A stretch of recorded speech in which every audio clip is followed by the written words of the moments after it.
Good evening from Belmont University in Nashville, Tennessee. I'm Kristen Welker of NBC News, and I welcome you to the final 2020 presidential debate between President Donald J. Trump and former Vice President Joe Biden. Tonight's debate is sponsored by the Commission on Presidential Debates. It is conducted under health and safety protocols designed by the Commission's health security advisor. The audience here in the hall has promised to remain silent. No cheers, boos, or other interruptions, except right now, as we welcome to the stage former Vice President Joe Biden and President Donald J. Trump.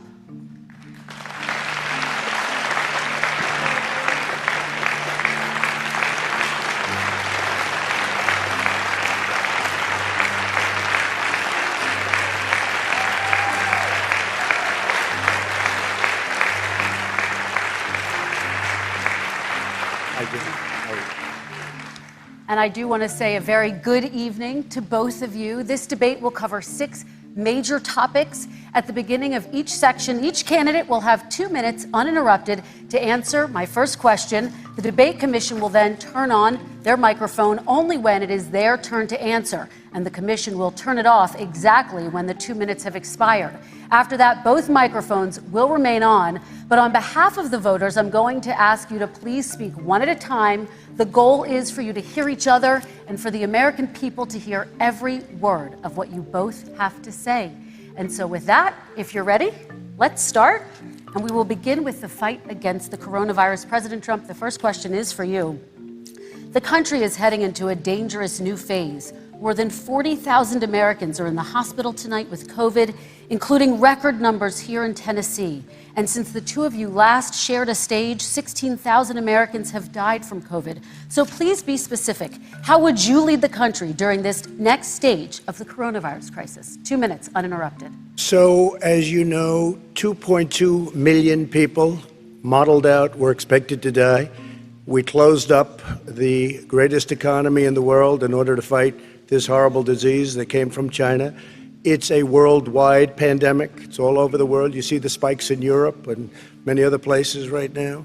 If you notice, the mortality rate is down 85%. The excess mortality rate is way down and much lower than almost any other country. And we're fighting it, and we're fighting it hard. There is a spike. There was a spike in Florida, and it's now gone. There was a very big spike in Texas. It's now gone. There was a very big spike in Arizona. It's now gone. And there are some spikes and surges in other places. They will soon be gone. We have a vaccine that's coming. It's ready. It's going to be announced within weeks, and it's going to be delivered. We have Operation Warp Speed, which is the military is going to distribute the vaccine. I can tell you from personal experience that I was in the hospital. I had it. And I got better, and I will tell you that I had something that they gave me, a therapeutic, I guess they would call it. Some people could say it was a cure. But I was in for a short period of time, and I got better very fast, or I wouldn't be here tonight. And now they say I'm immune. Whether it's 4 months or a lifetime, nobody's been able to say that, but I'm immune. More and more people are getting better. We have a problem that's a worldwide problem. This is a worldwide problem. But I've been congratulated by the heads of many countries on what we've been able to do. If you take a look at what we've done in terms of goggles and masks and gowns and everything else, and in particular ventilators, we're now making ventilators all over the world, thousands and thousands a month, distributing them all over the world. It will go away, and as I say, we're rounding the turn, we're rounding the corner. It's going away. Okay, former Vice President Biden, to you, how would you lead the country out of this crisis? You have 2 minutes uninterrupted. 220,000 Americans dead. If you hear nothing else I say tonight, hear this. Anyone who's responsible for not taking control, in fact, not saying I take no responsibility initially. Anyone who's responsible for that many deaths should not remain as President of the United States of America.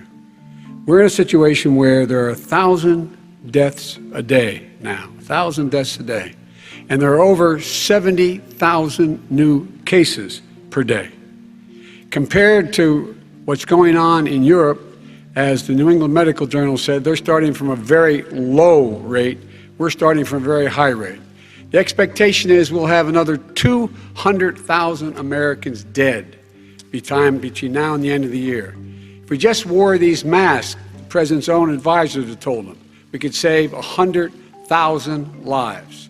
And we're in a circumstance where the president thus far and still has no plan, no comprehensive plan. What I would do is make sure we have everyone encouraged to wear a mask all the time. I would make sure we move in the direction of rapid testing, investing in rapid testing. I would make sure that we set up national standards as to how to open up schools and open up businesses so they can be safe and give them the wherewithal, the financial resources to be able to do that. We're in a situation now where the New England Medical Journal, one of the most serious journals in the whole world, said for the first time ever that the way this president has responded to this crisis has been absolutely tragic. And so, folks, I will take care of this. I will end this. I will make sure we have a plan.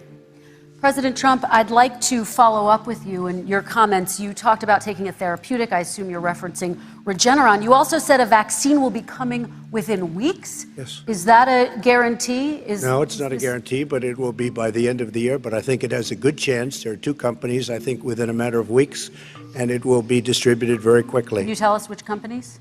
Johnson & Johnson is doing very well. Moderna is doing very well. Pfizer is doing very well. And we have numerous others. Then we also have others that we're working on very closely with other countries, in particular Europe.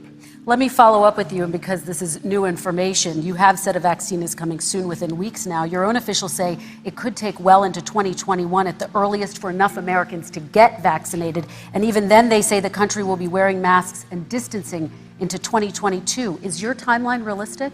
No, I think my timeline is going to be more accurate. I don't know that they're counting on the military the way I do, but we have our generals lined up, one in particular that's the head of logistics. And this is a very easy distribution for him. He's ready to go as soon as we have the vaccine. And we expect to have 100 million vials. As soon as we have the vaccine, he's ready to go. Vice President Biden, your reaction, and just 40% of Americans say they would definitely agree to take a coronavirus vaccine if it was approved by the government. What steps would you take to give Americans confidence in a vaccine if it were approved? Make sure it's totally transparent. Have the scientists of the world see it, know it, look at it, go through all the processes. And by the way, this is the same fellow who told you this is going to end by Easter last time. This is the same fellow who told you that, don't worry, we're going to end this by the summer. We're about to go into a dark winter. And he has no clear plan, and there's no prospect that there's going to be a vaccine available for the majority of the American people before the middle of next year.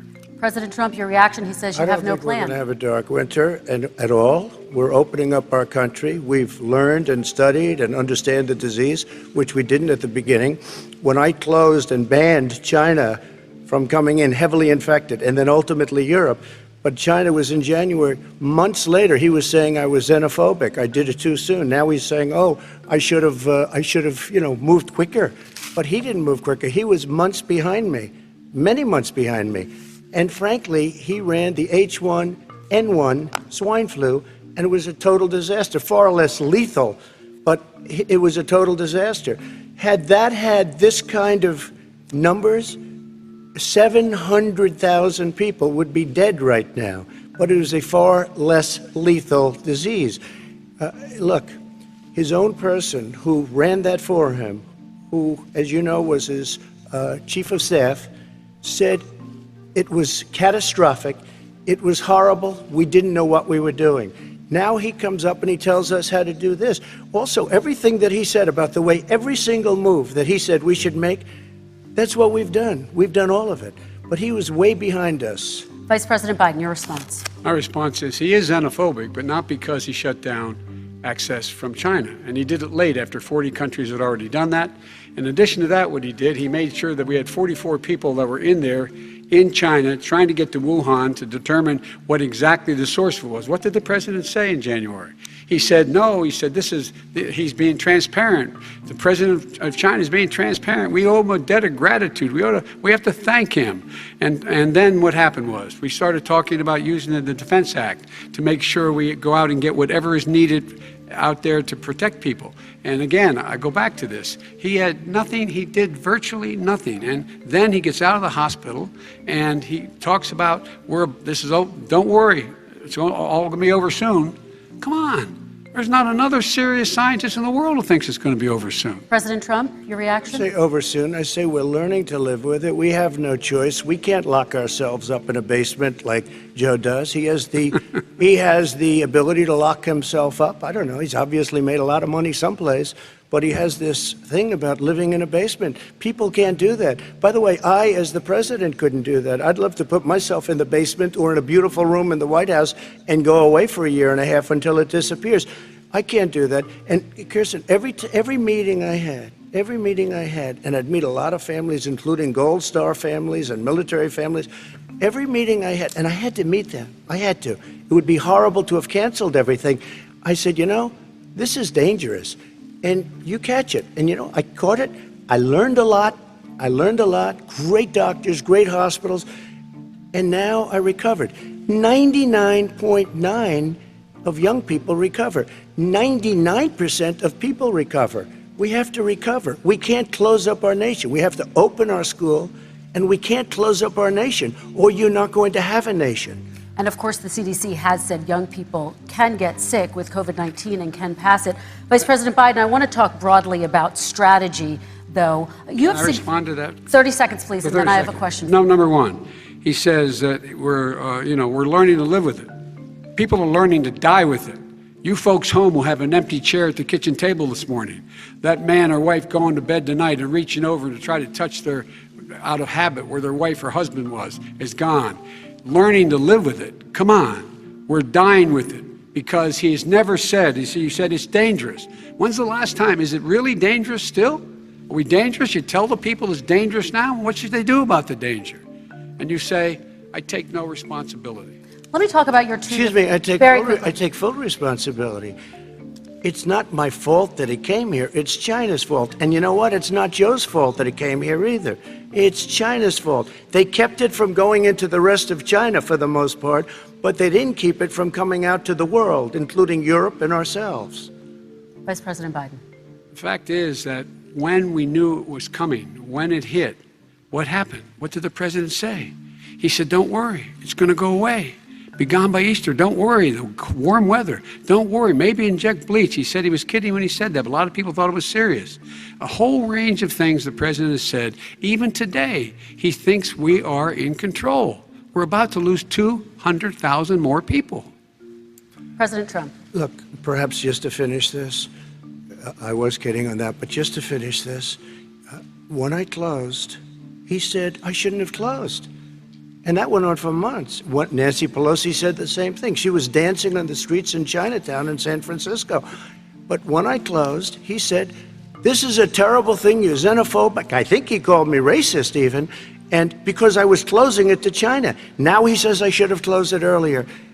Joe, it doesn't work. I didn't say either of those things. You certainly did. You certainly did.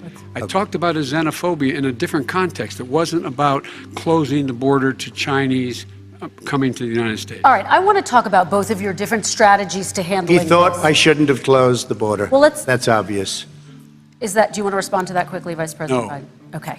Let's talk about your different strategies toward dealing with this. Mr. Vice President, you suggested you would support new shutdowns if scientists recommended it. What do you say to Americans who are fearful that the cost of shutdowns, the impact on the economy, the higher rates of hunger, depression, domestic and substance abuse outweighs the risk of exposure to the virus? What I would say is I'm going to shut down the virus, not the country. It's his ineptitude that caused the country to have to shut down in large part. Why businesses have gone under, why schools are closed, why so many people have lost their living, and why they're concerned. Those other concerns are real. That's why he should have been, instead of in a sand trap at a golf course, he should have been negotiating with Nancy Pelosi and the rest of the Democrats and Republicans about what to do about the acts they were passing for billions of dollars to make sure people had the capacity. But you haven't ruled out more shutdowns.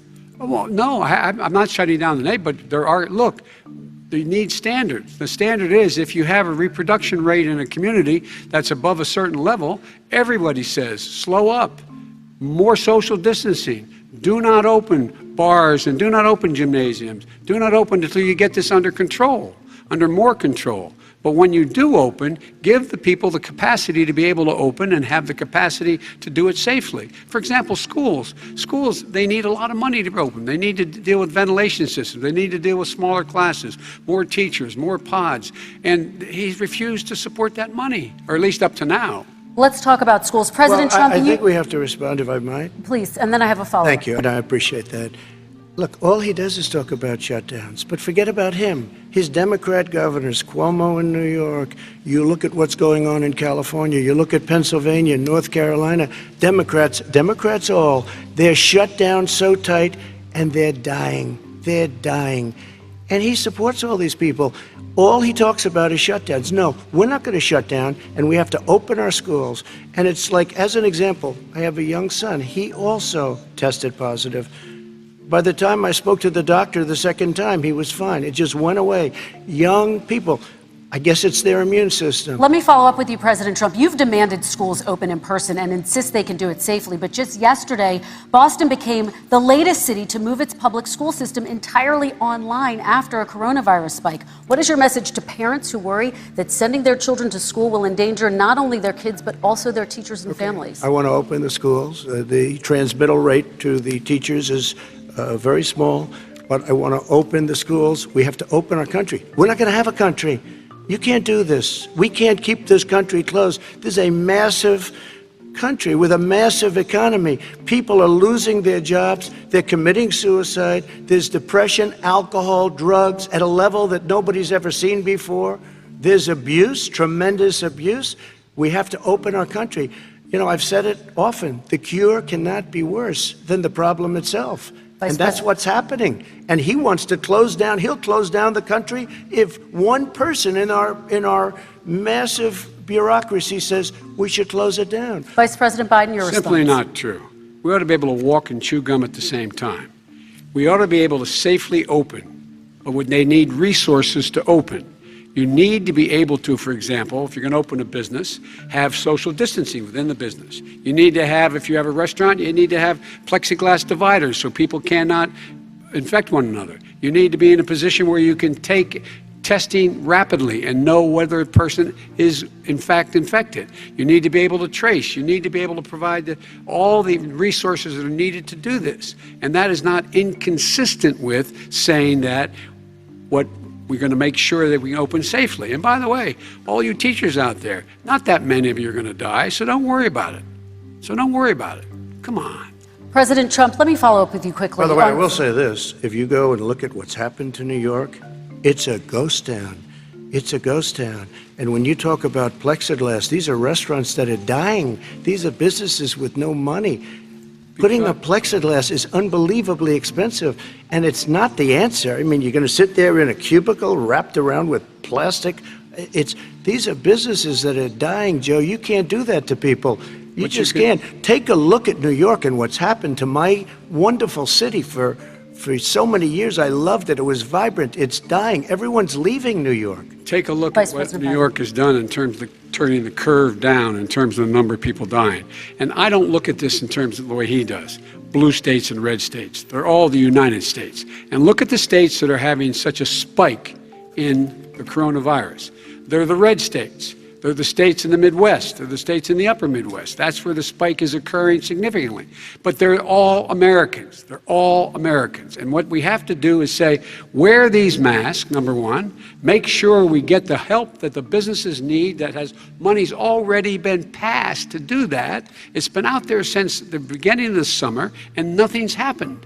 President, New York has lost more than 40,000 people, 11,000 people in nursing homes. President Trump, what about... When you say spike, take a look at what's happening in Pennsylvania, where they've had it closed. Take a look at what's happening with your friend in Michigan, where her husband's the only one allowed to do anything. It's been like a prison. Now it was just ruled unconstitutional. Take a look at North Carolina.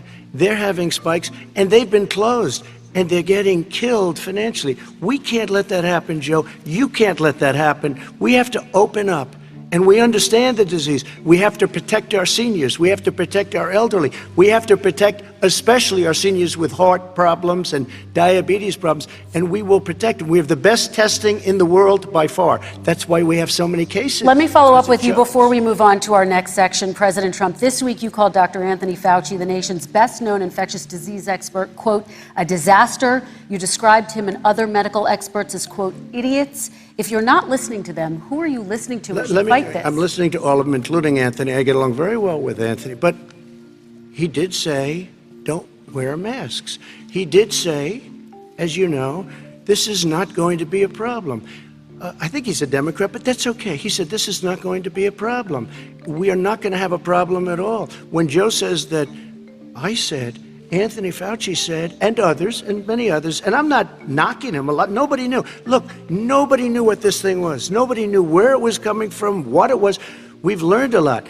But Anthony said, don't wear masks. Now he wants to wear masks. Anthony also said, if you look back, exact words, here's his exact words. This is no problem. This is going to go away soon. So he's allowed to make mistakes. He happens to be a good person. Vice President Biden, your response quickly, and then we're going to move on to the next section. My response is that think about what the president knew in January and didn't tell the American people. He was told this was a serious virus that spread in the air, and it was much worse than the flu. He went on record and said to one of your colleagues, recorded, that in fact he knew how dangerous it was, but he didn't want to tell us. He didn't want to tell us because he didn't want us to panic. He didn't want us. Americans don't panic. He panicked. But guess what? In the meantime, we found out in the New York Times the other day that, in fact, his folks went to Wall Street and said this is a really dangerous thing. And a memo out of that meeting, not from his administration, but from some of the brokers, said sell short because we got to get moving. It's a dangerous problem. Well, this is I'm going to give you 30 seconds to respond, and then we're going to move on. I don't know. Somebody went to Wall Street. You're the one that takes all the money from Wall Street. I don't take it. I have. You have raised a lot of money, tremendous amounts of money.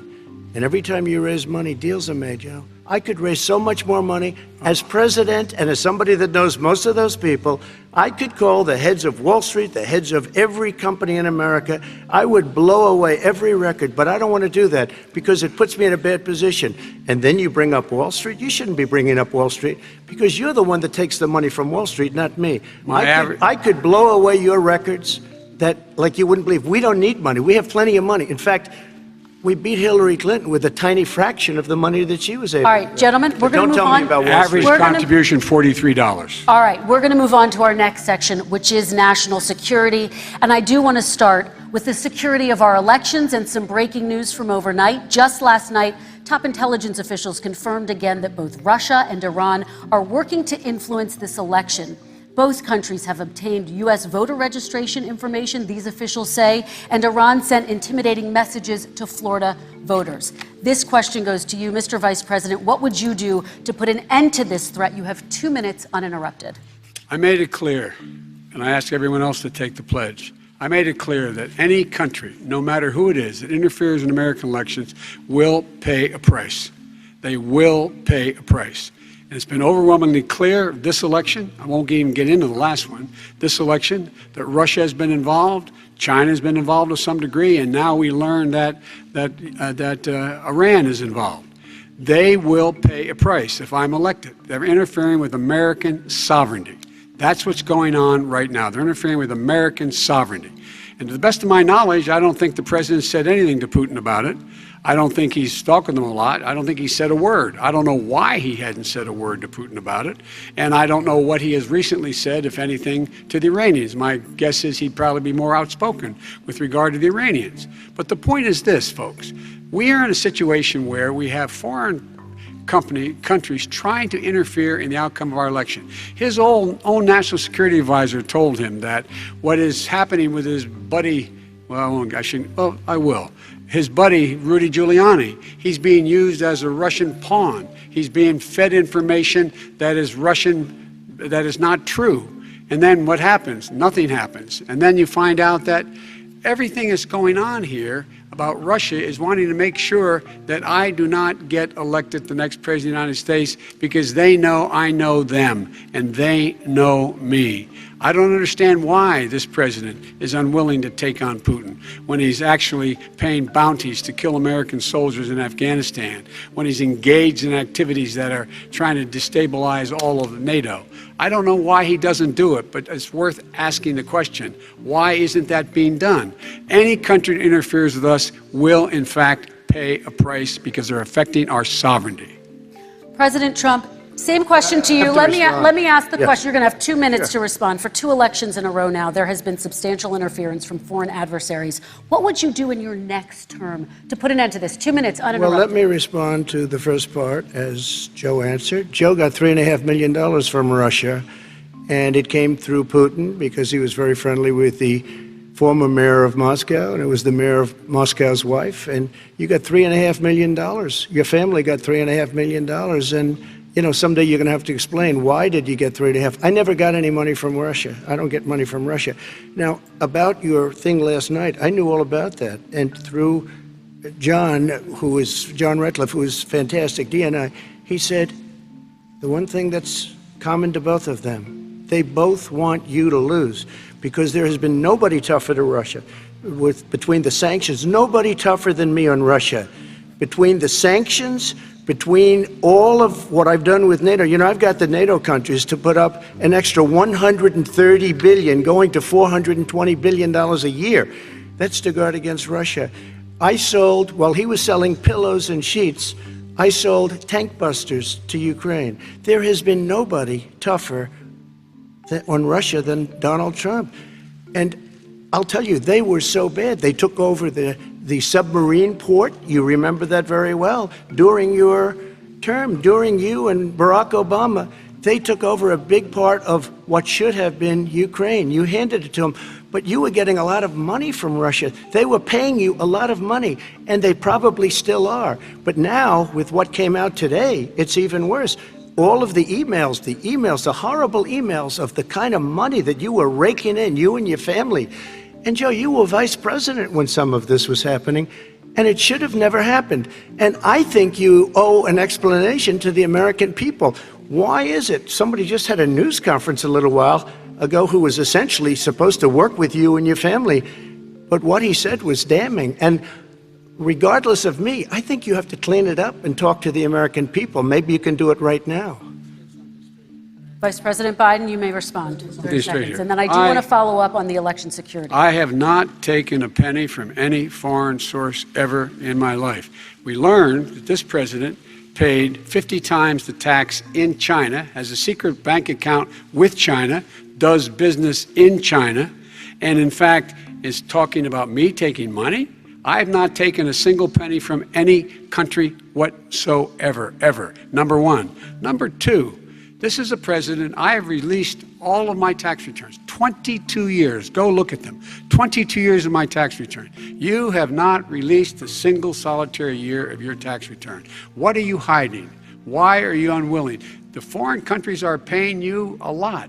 Russia's paying you a lot. China's paying you a lot. And your hotels and all your businesses all around the country, all around the world. And China's building a new road to a new a golf course you have overseas. So what's going on here? Why don't release your tax return or stop talking about corruption? President Trump, your response. First of all, I called my accountants, underwrote it. I'm going to release them as soon as we can. I want to do it, and it'll show how successful, how great this company is. But much more importantly than that, people were saying $750.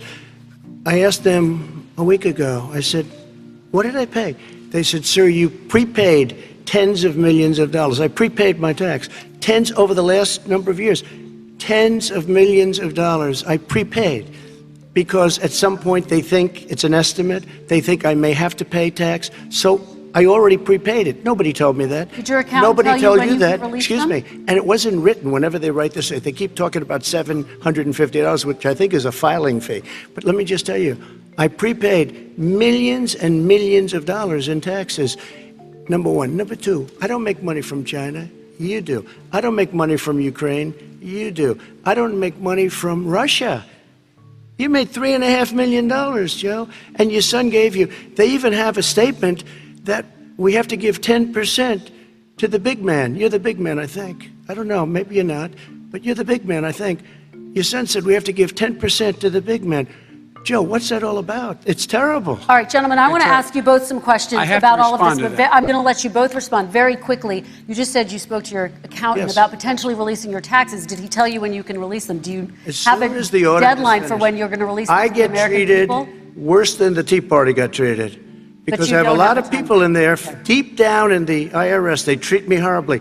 We made a deal, it was all settled until I decide to run for president. I get treated very badly by the IRS, very unfairly. But we had a deal all done. As soon as we're completed with the deal, I want to release it. But I have paid millions and millions of dollars, and it's worse than paying. I paid in advance. It's called prepaying your taxes. I paid in advance. I want to ask you Yep. both about questions regarding your potential foreign entanglements and questions that have been raised to give you both a chance Some to point talk I'll about this respond to more this. broadly. Respond very quickly, and then I'll get to my question. Why did he's been saying this for 4 years? Show us. Just show us. Stop playing around. You've been saying for 4 years Everybody you're going to knows. release your taxes. Nobody knows it, Mr. President. What they do know is you're not paying your taxes, or you're paying taxes that are so low. When last time he said what he paid, he said, I only pay that little because I'm smart. I know how to game the system. Come on. Come on, folks. Very So quickly, President Trump, and then I want to get to two questions to both of you Sure. on this. I was put through a phony witch hunt for 3 years. It started before I even got elected. They spied on my campaign. No president should ever have to go through what I went through. Let me just say this.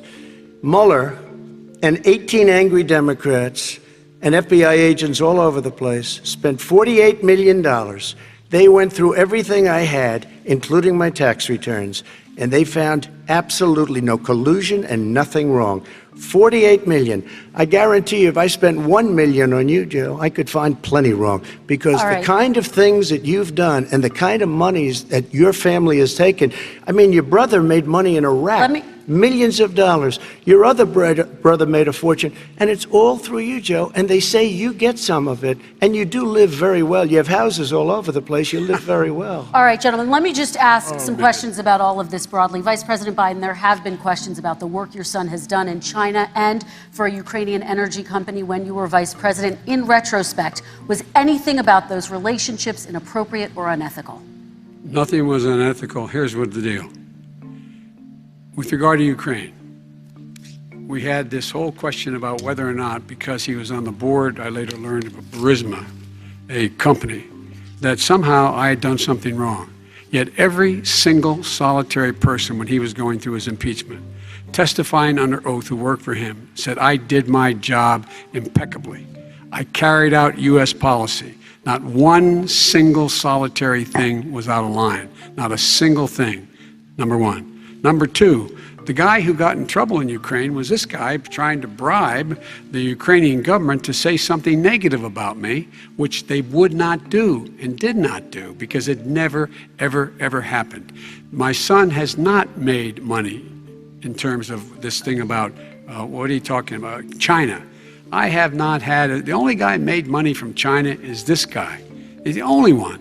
Nobody else has made money from China. Never President to Trump, deal with let me China. By the ask way, my question to you. But and could then I just, you'll- one thing? Very quickly. His son didn't have a job for a long time, was sadly no longer in the military service. I won't get into that. And he didn't have a job. As soon as he became vice president, Burisma, not the best reputation in the world. I hear they paid him $183,000 a month. Listen to this.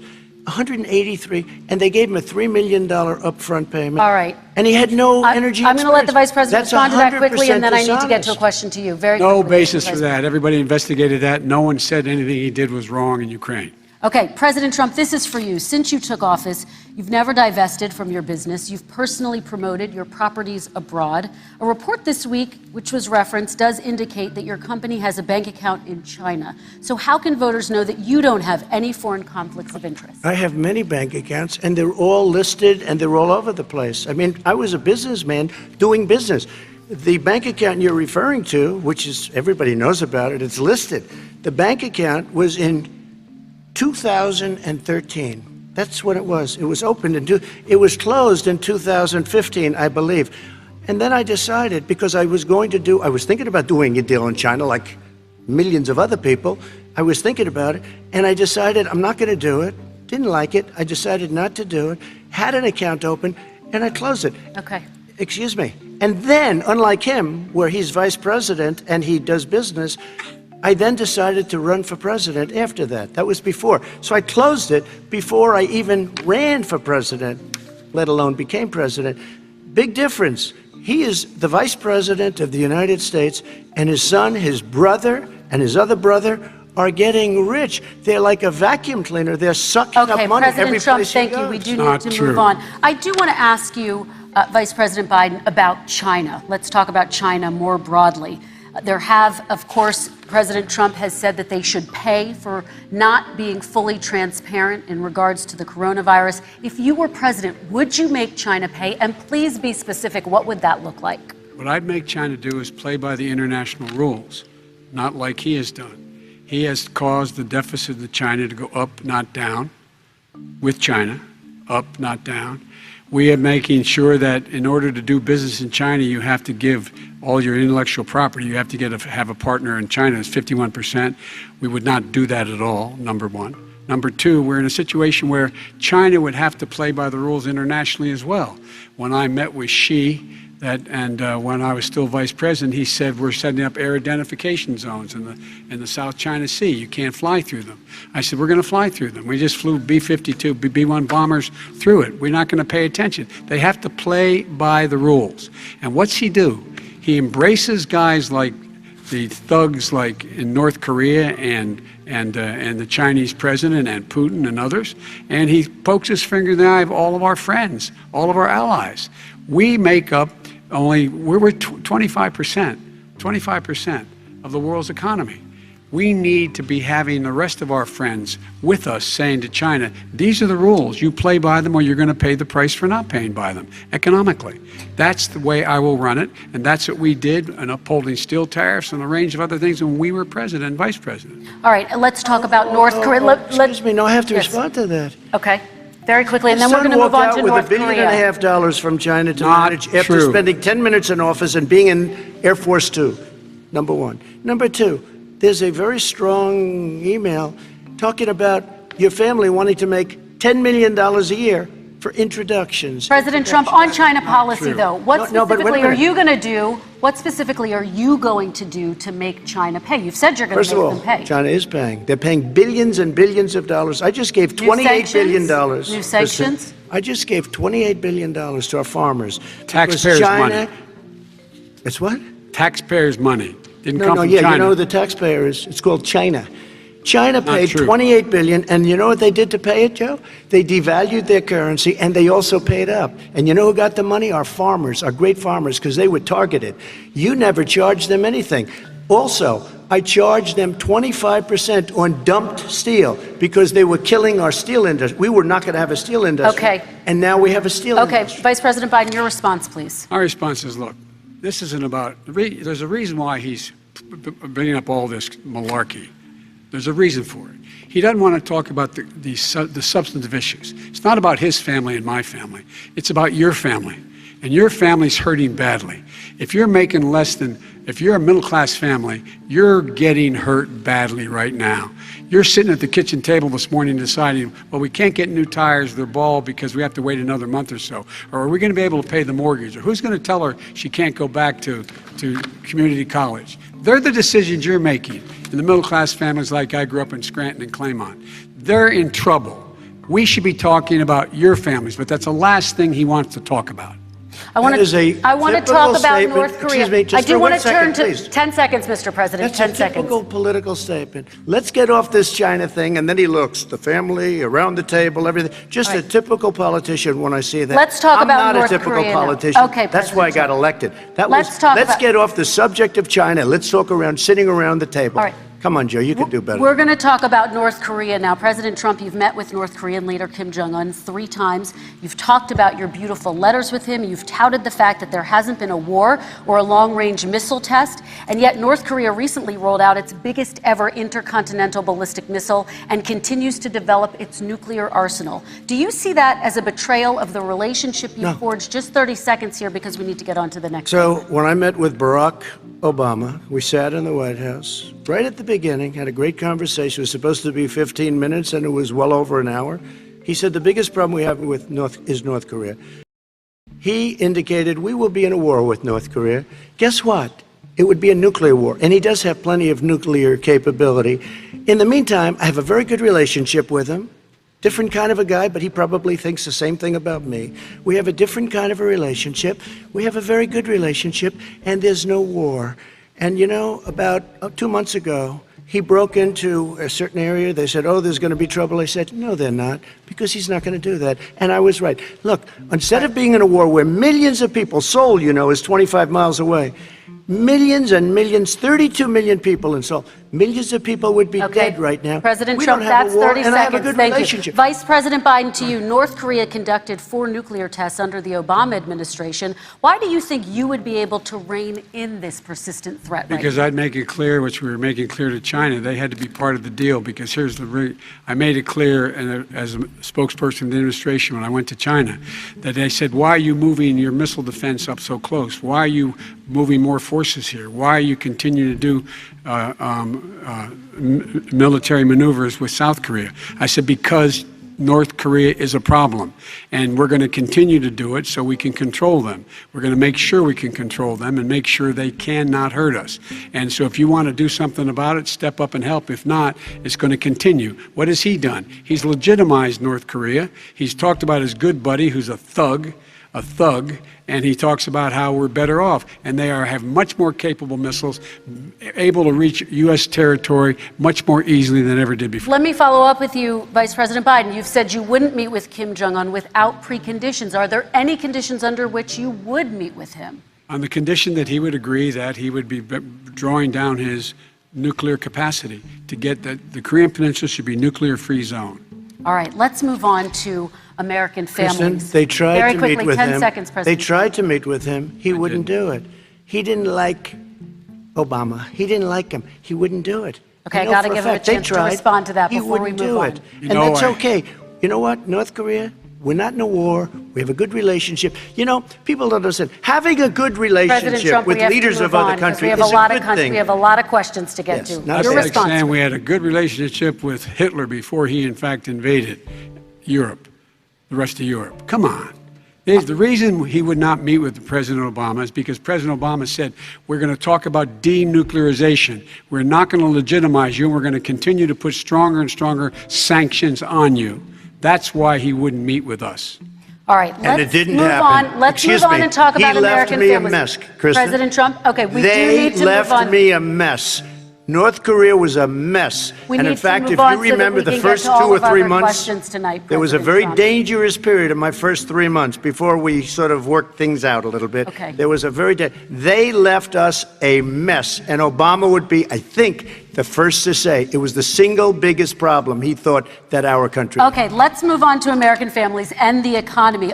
One of the issues that's most important to them is health care, as you both know. Today, there was a key vote on a new Supreme Court Justice, Amy Coney Barrett, and health care is at the center of her confirmation fight. Over 20 million Americans get their health insurance through the Affordable Care Act. It's headed to the Supreme Court, and your administration, Mr. President, is advocating for the court to overturn it. If the Supreme Court does overturn that law, those 20 million Americans could lose their health insurance almost overnight. So what would you do if those people have their health insurance taken away? You have 2 minutes uninterrupted. Sure. First of all, I've already done something that nobody thought was possible. Through the legislature, I terminated the individual mandate. That is the worst part of Obamacare, as we call it. The individual mandate where you have to pay a fortune for the privilege of not having to pay for bad health insurance. I terminated. It's gone. Now it's in court because Obamacare is no good. But then I made a decision. Run it as well as you can to my people, great people. Run it as well as you can. I could have gone the other route and made everybody very unhappy. They ran it. Premiums are down, everything's down. Here's the problem. No matter how well you run it, it's no good. What we'd like to do is terminate it. We have the individual mandate done. I don't know that it's going to work. If we don't win, we will have to run it, and we'll have Obamacare, but it'll be better run. But it no longer is Obamacare, because without the individual mandate, it's much different.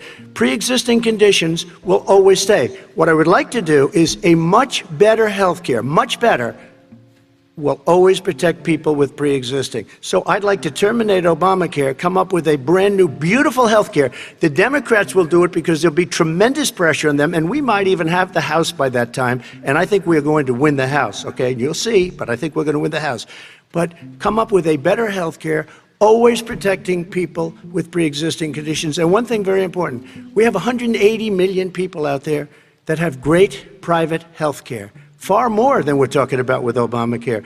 Joe Biden is going to terminate all of those policies. These are people that love their health care, people that have been successful, middle-income people, been successful. They have 180 million plans, 180 million people, families.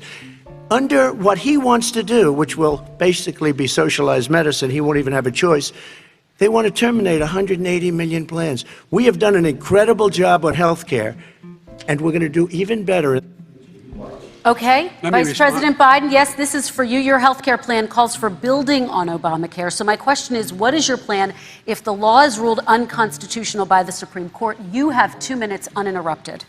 What I'm going to do is pass Obamacare with a public option. It'll become Biden-care. The public option is an option that says that if you, in fact, do not have the wherewithal to be, if you qualify for Medicaid and you do not have the wherewithal in your state to get Medicaid, you automatically are enrolled, providing competition for insurance companies. That's what's going to happen. Secondly, we're going to make sure we reduce the premiums and reduce drug prices by making sure that there's competition that doesn't exist now by allowing the Medicare to negotiate drug prices with the insurance companies. Thirdly, the idea that I want to eliminate private insurance, the reason why I had such a fight with 20 candidates for the nomination was I support private insurance. That's why not one single person with private insurance would lose their insurance under my plan, nor did they under Obamacare. They did not lose their insurance unless they chose they wanted to go to something else. Lastly, we're going to make sure we're in a situation that we actually protect pre-existing. There's no way he can protect pre-existing conditions. None, zero. You can't do it in the ether. He's been talking about this for a long time. He's never come up with a plan. I guess we're going to get the pre-existing condition plan the same time we get the infrastructure plan that we've been waiting since 17, 18, 19, and 20. I still have a few more minutes. I know you're getting anxious. The fact is that he's already cost the American people, because of his terrible handling of the COVID virus and the economic spillover, 10 million people have lost their private insurance. And he wants to take away 22 million more people who have it under Obamacare, and over 110 million people with pre-existing conditions. And all the people from COVID are going to have pre-existing conditions. What are they going to do? I have a follow-up for you, Vice President Biden. It relates to something that President Trump said. He's accusing you of wanting socialized medicine. What do you say to people who have concerns that your health care plan, which includes a government insurance option, takes the country one step closer to a health care system run entirely by the government? What's your response to them? I say it's ridiculous. It's like saying that, the idea that the fact that there's a public option that people can choose, that makes it a socialist plan. Look, the difference between the president, I think health care is not a privilege, it's a right. Everyone should have the right to have affordable health care. And I am very proud of my plan. It's gotten endorsed by all the major labor unions, as well as a whole range of other people who, in fact, are concerned in the medical field. This is something that's going to save people's lives, and this is going to give some people an opportunity to have health care for their children. How many of you home are worried and rolling around in bed tonight wondering what in God's name you're going to do if you get sick? Because you've lost your home insurance, your health insurance, your company's gone under. We have to provide health insurance for people at an affordable rate, and that's what I do. President Excuse Trump, me, he was your there response. for 47 years. He didn't do it. He was now there as vice president for 8 years, and it's not like it was 25 years ago. It was 3 3/4. It was just a little while ago, right? Less than 4 years ago. He didn't do anything. He didn't do it. He wants socialized medicine, and it's not that he wants it. His vice president, I mean, she is more liberal than Bernie Sanders and wants it even more. Bernie Sanders wants it. The Democrats want it. You're going to have socialized medicine, just like he went with fracking. We're not going to have fracking. We're going to stop fracking. We're going to stop fracking. Then he goes to Pennsylvania after he gets a nomination, where he got very lucky to get it. And he goes to Pennsylvania and he says, oh, we're going to have fracking. And you never asked that question. And by the way, so far, I respect very much the way you're handling this, I have to say. By the way. But somebody should ask the question. You can ask. He goes for a year. There will be no fracking. There will be no petroleum. We have a number of topics we're No, going to but get that's a to. big- that's a big question. We're going to get to. We're going to get to. It's the same thing with socialized I have to medicine. respond. Vice President, your response, please. My response is people deserve to have affordable health care, period. Period, period, period. And the Biden care proposal will, in fact, provide for that affordable health care, lower premiums. What we're going to do is going to cost some money. It's going to cost over $750 billion over 10 years to do it. And they're going to have lower premiums. You can buy into the better plans, the cheaper plans, lower your premiums, deal with unexpected billing, and have your drug prices drop significantly. He keeps talking about it. He hasn't done a thing for anybody on health care. Not a thing. Tristan, when Very he quickly, says, then I want to talk when about he what's says happening on public Capitol option, Hill. he's talking about socialized medicine, and when he and healthcare. When he talks about a public option, he's talking about destroying your Medicare, totally destroyed, and destroying your Social Security, and this whole country will come down. You know, Bernie Sanders tried it in his state. He tried it in his state. His governor was a very liberal governor. They wanted to make it work. Okay, It let's let was Vice President impossible Biden to work. respond. It doesn't Vice work. President He's Biden, a very your response. confused guy. He thinks he's running against somebody else. He's running against Joe Biden. I beat all those other people because I disagreed with them. Joe Biden he's running against. And the idea that we're in a situation that they're going to destroy Medicare, this is the guy that the actuary at Medicare said, if in fact, at Social Security, if in fact he continues to withhold his plan to withhold the tax on Social Security will be bankrupt by 2023 with no way to make up for it. This is the guy who's tried to cut Medicare. So no, I mean, the idea that Donald Trump is lecturing me on Social Security and Medicare? Come on. He tried to get 10 rid of seconds, he Mr. tried to hurt President, and then I Social have to go to Security another years question. ago. Years ago. Go back and look at the records. He tried to hurt Social Security years ago. All One right, thing, let's move but on. this I'm is going to the move guy on. that when they Mr. announced President, I have to last move on week, to the next question. They said or the else stock we're not market going to have will time to talk about boom it. if I'm elected. If he's elected, the stock market will crash. Okay, let's biggest move on to the analysts are next saying that. question. Let me respond. Very quickly. Look, the idea that the stock market is booming is his only measure of what's happening. Where I come from in Scranton and Claymont, the people don't live off of the stock market. Just in the last three years during this crisis, the billionaires in this country made, according to the Wall Street, $700 billion more dollars. $700 billion more dollars. Because that's his only measure. What happens to the ordinary people out there? What happens to them? Let's talk about what's happening on Capitol Hill. We're going to move on, gentlemen. 401ks are through the roof. We're gonna move on. Stock are through the roof. All right. And he doesn't come from Scranton. That's like he lived there for a short period of time before he even knew it. We're going to move on to and the he next left. question. And the people of Pennsylvania Let me will move show on you to my that. next question, They gentlemen. understand. As of tonight, more than 12 million people are out of work. And as of tonight, 8 million more Americans have fallen into poverty, and more families are going hungry every day. Those hit hardest are women and people of color. They see Washington fighting over a relief bill. Mr. President, why haven't you been able to get them the help they need? 30 seconds here. Because Nancy Pelosi doesn't want to approve it. I do. But you're the president. I do, but I still have to get. Unfortunately, that's one of the reasons I think we're going to take over the House, because of her. Nancy Pelosi doesn't want to approve anything because she'd love to have some victories on a date called November 3rd. Nancy Pelosi does not want to approve it. We are ready, willing, and able to do something. Don't forget, we've already approved 3 plans, and it's gone through, including the Democrats, in all fairness.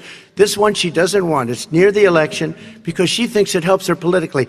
I think it hurts her politically. All right, Mr. Vice President, You know, the Republican leader in the United States Senate said he can't pass it. He will not be able to pass it. He does not have Republican votes. Why isn't he talking to his Republican friends? Let me follow up with you, Vice President we made a Biden, deal, the because Republicans let me will ask pass Vice it. President Biden a question. You are the leader of the Democratic Party. Why have you not pushed the Democrats to get a deal for the American people? Well, I have, and they have pushed it. Look, they passed this act all the way back in the beginning of the summer. This is like it's not new. It's been out there. This HEROES Act has been sitting there. And look at what's happening. When I was in charge of the Recovery Act with $800 billion, I was able to get $145 billion to local communities that have to balance their budgets and states that have to balance their budgets, so then have to fire firefighters, teachers, first responders, law enforcement officers, so they could keep their cities and counties running. He will not support that. They have not done a thing for them. And Mitch McConnell said, let them go bankrupt. Let them go bankrupt. Come on. What's the matter with these guys? The bill that was passed in the House was a bailout of badly run, high-crime, Democrat, all run by Democrats, cities and states. It was a way of getting a lot of money, billions and billions of dollars to these states. It was also a way of getting a lot of money from our people's pockets to people that come into our country illegally. We were going to take care of everything for them. And what that does, and I'd love to do that, I'd love to help them, but what that does, everybody all over the world will start pouring into our country. We can't do it. This was a way of taking care of them. This was a way of spending on things that had nothing to do with COVID, as per your question. But it was really a big bailout for badly run Democrat cities and states. All right, By the way, I want to. if I get elected, I'm running as a proud Democrat, but I'm going to be an American president. I don't see red states and blue states. What I see is American, United States. And folks, every single state out there finds themselves in trouble. They're going to start laying off, whether they're red or blue, cops, firefighters, first responders, teachers, because they have to balance their budget. And the founders were smart. They allowed the federal government to deficit spend to compensate for the United States of America. I want to talk about the minimum wage, gentlemen. Mr. Vice President, we are talking a lot about struggling small businesses and business owners these days. Do you think this is the right time to ask them to raise the minimum wage? You, of course, support a $15 federal minimum wage. I do, because I think one of the things we're going to have to do is we're going to have to bail them out, too. We should be bailing them out now, those small businesses. You got 1 in 6 of them going under. They're not going to be able to make it back. They passed a package that allows us to be able to call PPP. Money is supposed to go to help them do everything from organize how they can deal with their businesses being open safely. Schools, how they can make classrooms smaller, how they can hire more teachers, how they can put ventilation systems in. They need the help. The businesses as well as the schools need the help. But these guys will not help them. It's not giving them any of the money. We are going to move on to immigration, one thing very but I quickly, want he to get said we your have to help our reaction. small businesses by raising the minimum wage. That's not helping. I think it should be a state option. Alabama is different than New York. New York is different from Vermont. Every state is different. It should be a state option. You said very recently. We have to help. It's very important. We have to help our small businesses. How are you helping your small businesses when you're forcing wages? What's going to happen, and what's been proven to happen, is when you do that, these small businesses fire many of their employees. You said very recently you would by the way. consider raising the federal minimum wage to $15 an hour. You said recently you would consider raising the federal minimum wage to $15 an hour. Is that still the case? And I would consider it to an extent, but in a what I second really administration? like, in a second administration, but not to a level that's going to put all these businesses out of business. It should be a state option. Look, I've lived in different places. I know different places. They're all different. Some places, $15 is not so bad. In other places, other states, $15 would be Okay, President ruinous. Trump, thank you. Quick response, Vice President Biden. 2 jobs, 1 job, be below poverty. People are making $6, $7, $8 an hour. These first responders, we all clap for as they come down the street because they've allowed us to make it. What's happening? They deserve a minimum wage of $15. Anything below that puts you below the poverty level. And there is no evidence that when you raise the minimum wage, businesses go out of business. That is simply not true. We're going to talk about immigration. We're going to talk about immigration now, gentlemen, and we're going to talk about families within this context. Mr. President, your administration separated children from their parents at the border, at least 4,000 kids. You've since reversed your zero-tolerance policy, but the United States can't locate the parents of more than 500 children. So how will these families ever be reunited? Children are brought here by coyotes and lots of bad people, cartels, and they're brought here, and they used to use them to get into our country. We now have as strong a border as we've ever had. We're over 400 miles of brand new wall. You see the numbers, and we let people in, but they have to come in legally, and they come in through merit. But how will you reunite these kids with their families, Let me just tell you, Mr. President? they built cages. You know, they used to say, I built the cages, and then they had a picture in a certain newspaper, and it was a picture of these horrible cages, and they said, look at these cages. President Trump built them, and then it was determined they were built in 2014. That was him. Do you have a plan to reunite the kids? Yes, we're working on it we're trying very hard. But a lot of these kids come out without the parents. They come over through cartels and through coyotes and through gangs. Vice President Biden, let me bring you into this 525 conversation. Quick response and then another question to you. These 500 plus kids came with parents. They separated them at the border to make it a disincentive to come to begin with. Real tough. We're really strong. And guess what? They cannot, it's not coyotes didn't bring them over. Their parents were with them. They got separated from their parents. And it makes us a laughing stock and violates every notion of who we are as a nation. Let me ask you a follow-up Kristen, question. they did it. We changed the policy. Your response they to that? They did it. We changed. Did not They built the separate cages. the Who built the cages, Joe? Let's talk about what Who built the cages, Let's Joe? talk about what we're talking about. What happened? Parents were ripped, their kids were ripped from their arms and separated. And now they cannot find over 500 of sets of those parents, and those kids are alone. Nowhere to go. Nowhere to go. It's criminal. It's criminal. Let me ask Kristen, you I about will say this. immigration. They went 10 down. seconds, We and then brought I need to ask reporters, you a question. everything. They are so well taken care of. They're in facilities that were so clean. But some and of have them gotten haven't been such reunited But with their just ask families. one question. Who built the cages? I'd love you to ask him that. Who built the cages? Let me ask about your immigration policy, Mr. Vice President. The Obama administration did fail to deliver immigration reform, which had been a key promise during the administration. It also presided over record deportations as well as family detentions at the border before changing course. So why should voters trust you with an immigration overhaul now? Because it made a mistake. It took too long to get it right. It took too long to get it right. I'll be president of the United States, not vice president of the United States. And the fact is, I've made it very clear. Within 100 days, I'm going to send to the United States Congress a pathway to citizenship for over 11 million undocumented people. And all of those so-called dreamers, those DACA kids, they're going to be immediately certified again to be able to stay in this country and put on a path to citizenship. The idea that they are being sent home by this guy, and they want to do that, is they've gone to a country they've never seen before.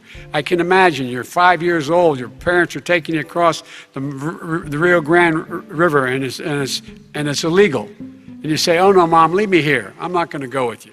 They've been here. Many of them are model citizens. Over 20,000 of them are first responders out there taking care of people during this crisis. We owe them. We owe them. President Kristen, Trump, he your had reaction. 8 years to do what he said he was going to do. And I've changed. We did. Without having a specific, we got rid of catch and release. We got rid of a lot of horrible things that they put in and that they lived with. But he had 8 years he was vice president. He did nothing except build cages to keep children in. Vice President Wrong. Biden, your response. The catch and release, you know what he's talking about there? If in fact you had a family came across and they were arrested, they in fact were given a date to show up for their hearing. They were released. And guess what? They showed up for a hearing. And this is the first president in the history of the United States of America that anybody seeking asylum has to do it in another country. That's never happened before in America. That's never happened before in America. You come to the United States and you make your case that I seek asylum based on the following premise, why I deserve it under American law. They're sitting in squalor on the other side of the river. President Trump, your response, So 30 important. seconds, and then we'll move It just shows that he has no understanding of immigration or the laws. Catch and release is a disaster. A murderer would come in, a rapist would come in, a very bad person would come in. We would take their name. We have to release them into our country. And then you say they come back. Less than 1% of the people come back. We have to send Not true. ICE out and Border Patrol out to find them. We would say, come back in 2 years, 3 years, we're going to give you a court case. You need Perry Mason. We're going to give you a court case. When you say they come back, they don't come back, Joe. They never come back. Only the really, I hate to say this, but those with the lowest IQ, they might come back. Okay, But they're President very, Trump, let's very give few. Vice President Biden a chance to respond, and then we're going to move on to the You next don't know section. the law, Joe. Vice President Biden, your response. Know the law, what he's telling you is simply not true. Well, check it out. They don't come back. Check it out.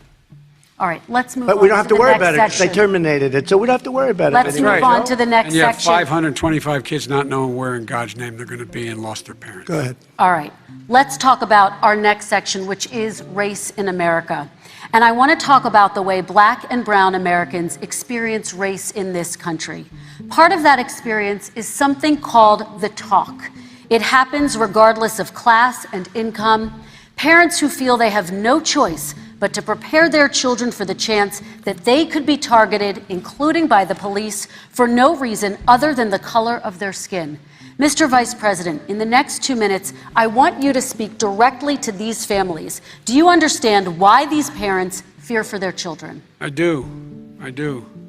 You know, my daughter is a social worker, and she's written a lot about this. She has her graduate degree from the University of Pennsylvania in social work.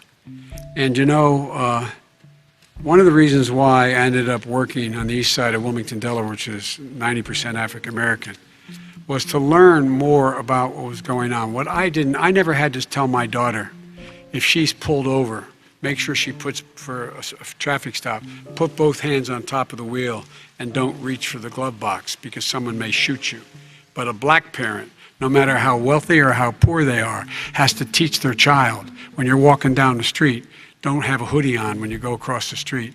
Making sure that you, in fact, if you get pulled over, just yes, sir, no, sir, hands on top of the wheel, because you are, in fact, the victim, whether you're a person making child of a $300,000 a year person or someone who's on food stamps. The fact of the matter is, there is institutional racism in America. And we have always said, we've never lived up to it, that we hold these truths to be self-evident. All men and women are created equal. Well, guess what? We have never, ever lived up to it, but we've always constantly been moving the needle further and further to inclusion, not exclusion. This is the first president to come along and says, that's the end of that. We're not going to do that anymore. We have to provide for economic opportunity, better education, better health care, better access to schooling, better access to opportunity to borrow money to start businesses. All the things we can do, and I've laid out a clear plan as to how to do those things, just to give people a shot. It's about accumulating the ability to have wealth as well as it is to be free from violence. President Trump, same question to you, and let me remind you of the question. I would like you to speak directly to these families. Do you understand why these parents fear for their children? Yes, I do. And again, he's been in government 47 years. He never did a thing except in 1994 when he did such harm to the black community. And they were called, and he called them super predators. And he said that. He said it, super predators.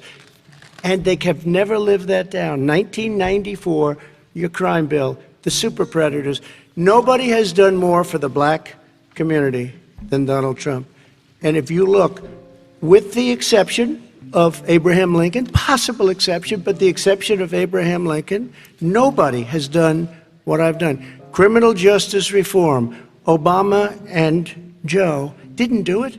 I don't even think they tried because they had no chance at doing it. They might have wanted to do it, but if you had to see the arms I had to twist to get that done, it was not a pretty picture, and everybody knows it, including some very liberal people that cried in my office. They cried in the Oval Office. 2 weeks later, they're out saying, gee, we have to defeat him. Criminal justice reform, prison reform, opportunity zones with Tim Scott, a great senator from South Carolina. He came in with this incredible idea for opportunity zones. It's one of the most successful programs. People don't talk about it. Tremendous investment is being made. Biggest beneficiary, the black and Hispanic communities, and then historically black colleges and universities. After 3 years of coming to the office, I love some of those guys. They were great. They came into the office And I said, what are you doing? After 3 years, I said, why do you keep coming back? Because we have no funding. I said, you don't have to come back every year. We have to come back because President Obama would never give them long-term funding, and I did. 10-year long-term funding, and I gave them more money than they asked for because they said, I think you need more. And I said, the only bad part about this is I may never see you again because I got very friendly with them, and they like me and I like them. But I saved historically black colleges and universities. Okay, and we're going to talk about both of your records, but your response to that, Vice President? My response to that is I never, ever said what he accused me of saying. The fact of the matter is, in 2000, though, after the crime bill had been in the law for a while, this is a guy who said, the problem with the crime bill, there's not enough people in jail. There's not enough people in jail. And go on my website, get the quote, the date when he said it. Not enough people. He talked about marauding gangs, young gangs, and the people who are going to maraud our cities. This is a guy who in the Central Park five innocent black kids, he continued to push for making sure that they got the death penalty. None of them were guilty of the crimes they were suggested. Look, and talk about granted, he did in fact let 20 people, he commuted 20 people's sentences. We commuted over 1,000 people's sentences. Over 1,000. The very law he's talking about is a law that, in fact, initiated by Barack Obama. And secondly, we're in a situation here where the federal prison system was reduced by 38,000 people under our administration. And one of these things we should be doing, there should be no minimum mandatories in the law.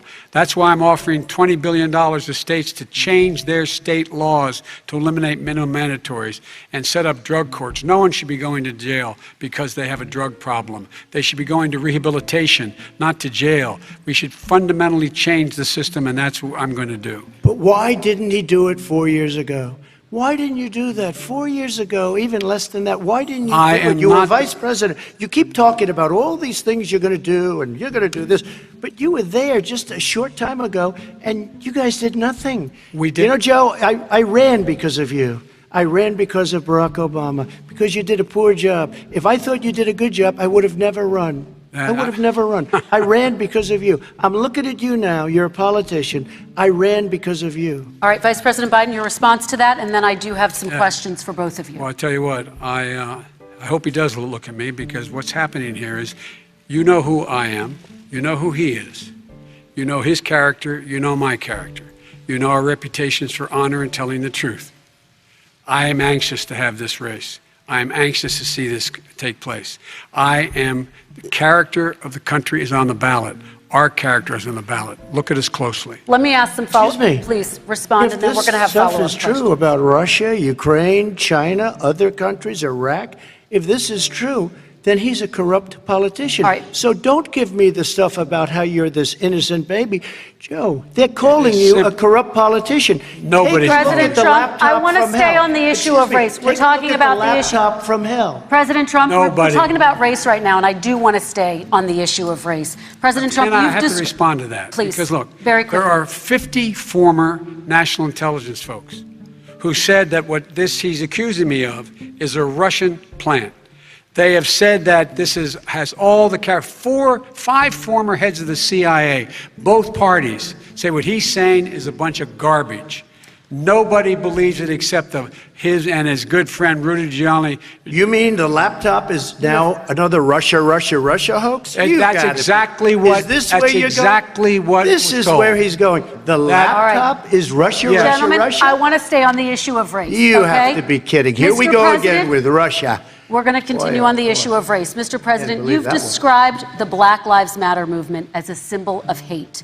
You've shared a video of a man chanting white power to millions of your supporters. You've said that black professional athletes exercising their First Amendment rights should be fired. What do you say to Americans who say that kind of language from a president is contributing to a climate of hate and racial strife? Well, you have to understand, the first time I ever heard of Black Lives Matter, they were chanting pigs in a blanket, talking about police. Pigs, talking about our police.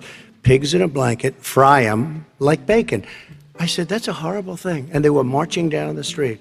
And that was my first glimpse of Black Lives Matter. I thought it was a terrible thing. As far as my relationships with all people. I think I have great relationships with all people. I am the least racist person in this room. Well, what do you say to Americans who are concerned by that rhetoric? I don't know. And by I don't know what to say. I got criminal justice reform done and prison reform and opportunity zones. I took care of black colleges and universities. I don't know what to say. They can say anything. They can say anything. It makes me sad because I am the least racist person. I can't even see the audience because it's so dark, but I don't care who's in the audience. I'm the least racist person in this room. Okay, Vice President Biden, let me ask you very quickly, and then I have a follow-up question for you. Abraham Lincoln here is one of the most racist presidents we've had in modern history. He pours fuel on every single racist fire. Every single one. Started off his campaign coming down the escalator saying he's going to get rid of those Mexican rapists. He's banned Muslims because they're Muslims. He has moved around and made everything worse across the board. He says about the poor boys, last time we were on stage here, he said, I told them to stand down and stand ready. Come on. This guy has a dog whistle about as big as a foghorn. President Trump, I'm going to give you 10 seconds to respond, and then I have a follow-up. You made a reference to Abraham Lincoln. Where did that come in? You said you're Abraham Lincoln. No, where did that? No. You said, I said not since Abraham Lincoln has anybody done what I've done for the black community. And I'm saying, I didn't say I'm Abraham Lincoln. I said not since Abraham Lincoln has anybody done what I've done for the black community. Now, you have done nothing other than the crime bill, which put oh, God. Tens of thousands of black men, mostly, in jail. All right, let me ask Vice President Biden because if you look at what's happening with the voting right now, let me ask they Vice remember President that Biden you treated them very, very badly. Just take a look at what's happening out there. Vice President Biden, let me give you a chance to respond within this context. Crime bills that you supported in the 80s and 90s contributed to the incarceration of tens of thousands of young black men who had small amounts of drugs in their possession. They are sons, they are brothers, they're fathers, they're uncles, whose families are still to this day, some of them suffering the consequences. So speak to those families. Why should they vote for you? One of the things is that in the 80s, we passed 100%, all 100 senators voted for it, a bill on drugs and how to deal with drugs. It was a mistake. I've been trying to change the since then, particularly the portion on cocaine. That's why I've been arguing that, in fact, we should not send anyone to jail for a pure drug offense. They should be going into treatment across the board. That's what we should be spending money on. That's why I set up drug courts, which were never funded by our Republican friends. They should not be going to jail for a drug or an alcohol problem. They should be going into treatment. That's what we've been trying to do. That's what I'm going to get done, because I think the American people have now seen that, in fact, it was a mistake to pass those laws relating to the drug. But they were not in the crime bill. But why didn't he get it done? See, it's all talk, no action with these politicians. Why didn't he get it done? That's what I'm going to do when I become president. You were vice president along with Obama as your president, your leader, for 8 years. Why didn't you get it done? You had 8 years to get it done. Now you're saying you're going to get it done because you're all talk and no action, Jim. We got a lot of it done. We released 38,000. We got 38,000 prisoners left from the. You got nothing done. 38,000 prisoners were released from federal prison. There were over 1,000 people who were given clemency. In fact, we're the ones that put in the legislation saying we could look at pattern and practice of police departments and what they were doing, how they were conducting themselves. I could go on, but we began the process. We lost an election. That's why I'm running to win back that election and change his terrible policy. I just asked one question. Why didn't you do it in the 8 years, a short time ago? Why didn't you do it? You just said, I'm going to do that, I'm going to do this. You put tens of thousands of mostly black young men in prison. Now you're saying you're going to undo that. Why didn't you get it done? You had 8 years with Obama.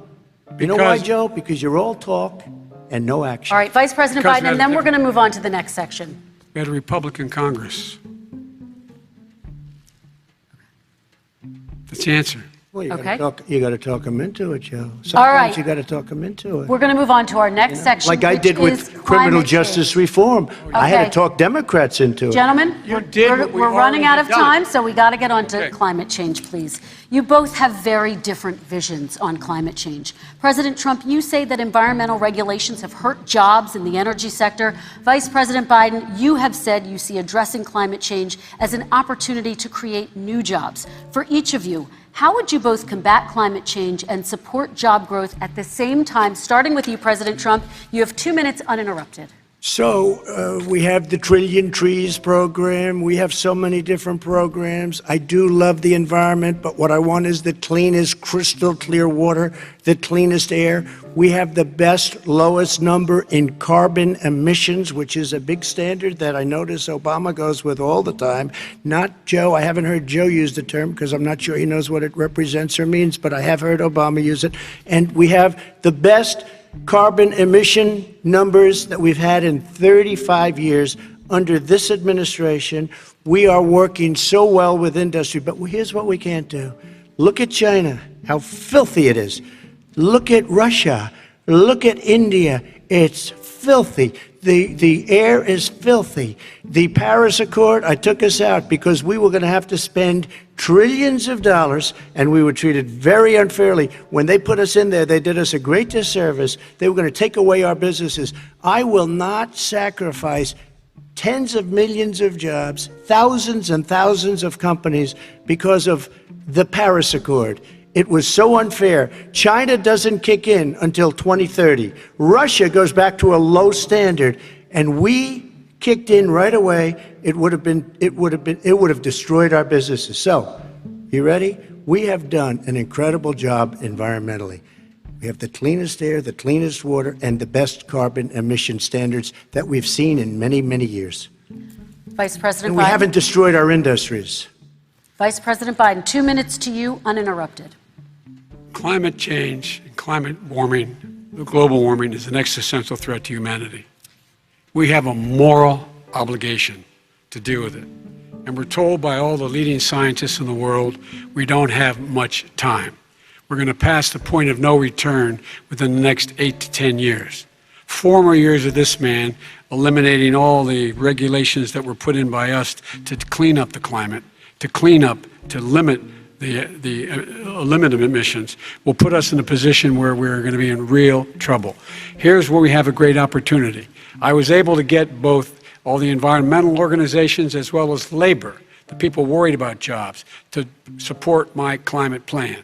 Because what it does, it will create millions of new good-paying jobs. We're going to invest in, for example, 50,000 charging stations on our highways so that we can own the electric car market of the future. In the meantime, China is doing that.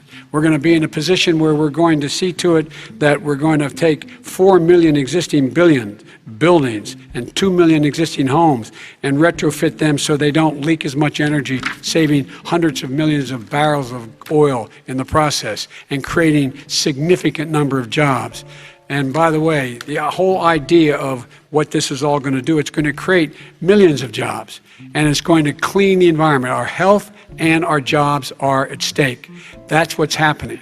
And what right now, by the way, Wall Street firms indicated that my plan will in fact create 18.6 million jobs, 7 million more than his. This is from Wall Street. And I'll create $1 trillion more in economic growth than his proposal does. Not on climate, just on the economy. President Trump, you're They came out and said very strongly, $6,500 will be taken away from families under his plan, that his plan is an economic disaster. If you look at what he wants to do, if you look at his plan, his environmental plan, you know who developed it? AOC plus 3. They know nothing about the climate. I mean, she's got a good line of stuff, but she knows nothing about the climate. And they're all hopping through hoops for AOC plus 3. Look, their real plan cost $100 trillion. If we had the best year in the history of our country for 100 years, we would not even come close to a number like that. When he says buildings, they want to take buildings down because they want to make bigger windows into smaller windows. as far as they're concerned, if you had no window, it would be a lovely thing. This is the craziest plan that anybody has ever seen. And this wasn't done by smart people. This wasn't done by anybody. Frankly, I don't even know how it can be good politically. Right. They want to spend $100 trillion. That's their real number. He's trying to say it was 6. It's $100 trillion. They want to knock down buildings and build new buildings with little, tiny, small windows. I mean, and many other things. Okay. And many other things. Let me have the Vice President respond, and we're running out of time, and we have a lot more questions to get to. Country. So let's hear from the Vice President. I have a number more questions. I don't know where he comes from. I don't know where he comes up with these numbers. Queens. $100 trillion. Give me a break. This plan was endorsed by every major environmental group and every labor group. Labor. Because they know the future lies. The future lies in us being able to breathe, and they know there are good jobs in getting us there. And by the way, the fastest growing industry in America is solar energy and wind. He thinks wind causes cancer, windmills. It's the fastest growing jobs, and they pay good prevailing wages, $45, $50 an hour. We can grow and we can be cleaner if we go the route I'm proposing. President Trump, please respond, and then I have some follow-up. We are energy independent for the first time.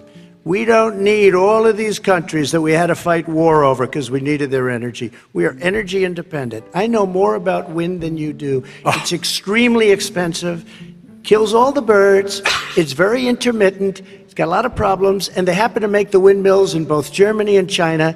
And the fumes coming up, if you're a believer in carbon emission, the fumes coming up to make these massive windmills is more than anything that we're talking about with natural gas, which is very clean. One other thing. Find me a scientist solar. Who said that. I love solar, but solar doesn't quite have it yet. It's not powerful yet to really run our big, beautiful factories that we need to compete with the world. So False. It's all a pipe dream. But you know what we'll do? We're going to have the greatest economy in the world. But if you want to kill the economy, get rid of your oil industry. You want, and what about fracking? All right, let me allow Vice President Biden to respond. I never said I oppose fracking. You said it on tape. I did. Show the tape. Put it on your website. I'll put it on. Put it on the website. The fact of the matter is he's flat lying. Would you rule out banning fracking? I do rule out banning fracking because the answer, we need other industries to transition to get to ultimately a complete zero emissions by 2025. What I will do with fracking over time is make sure that we can capture the emissions from the fracking, capture the emissions from gas.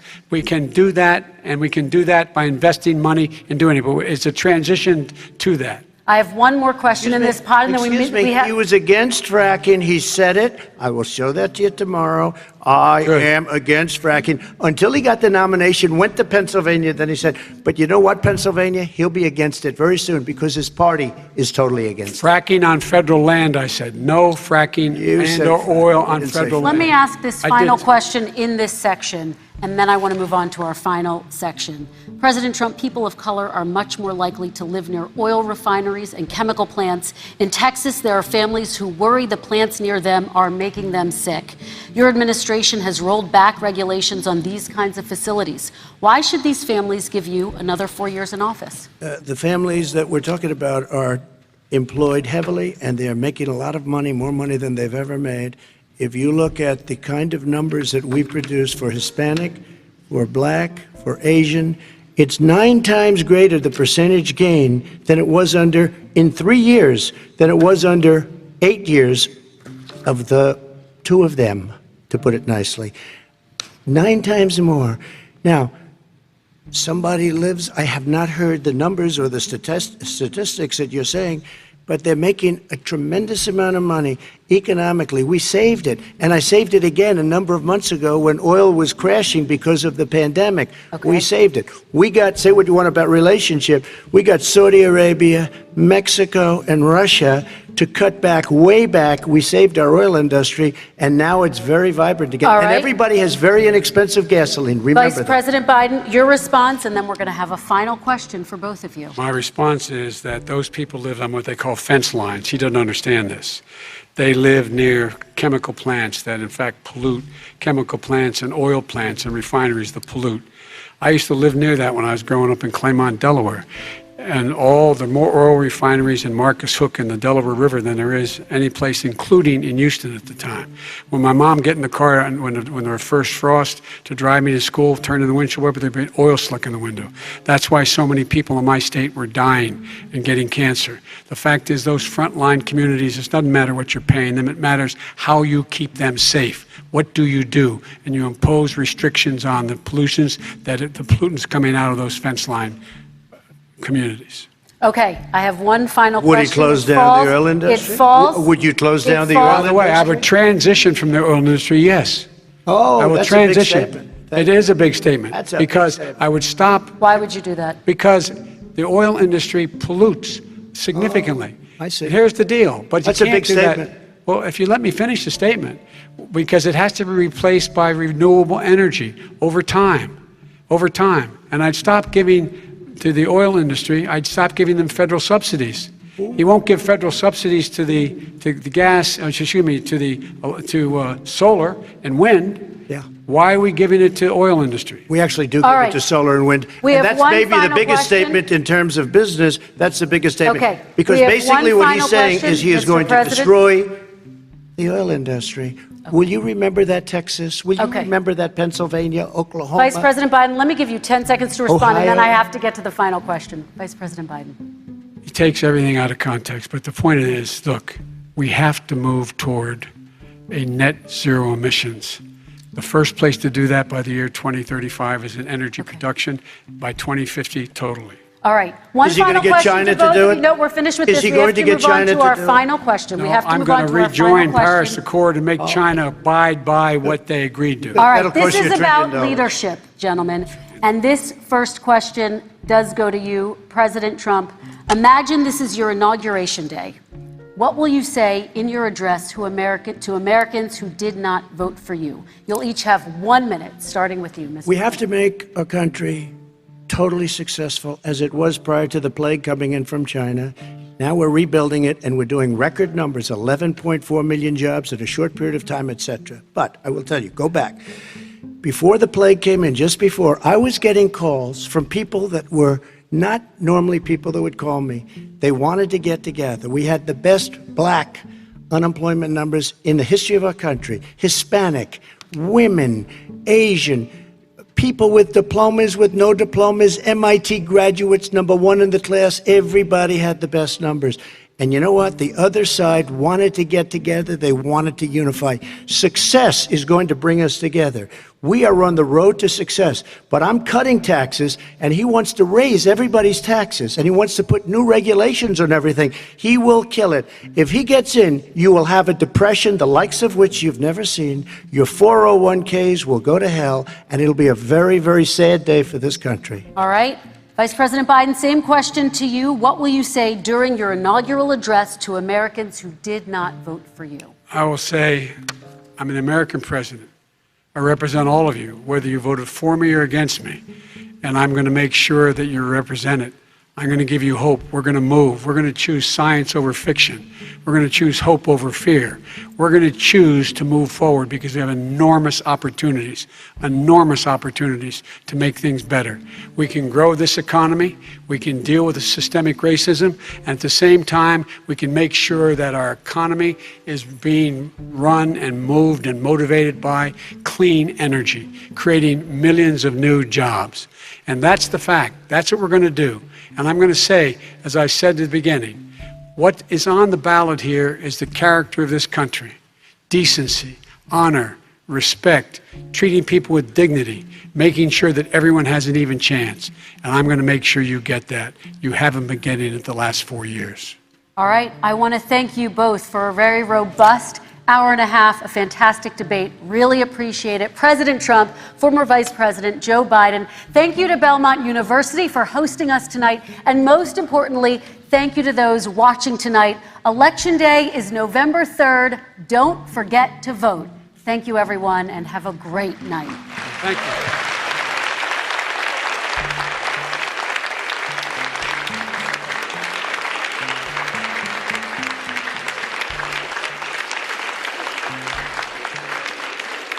Thank you.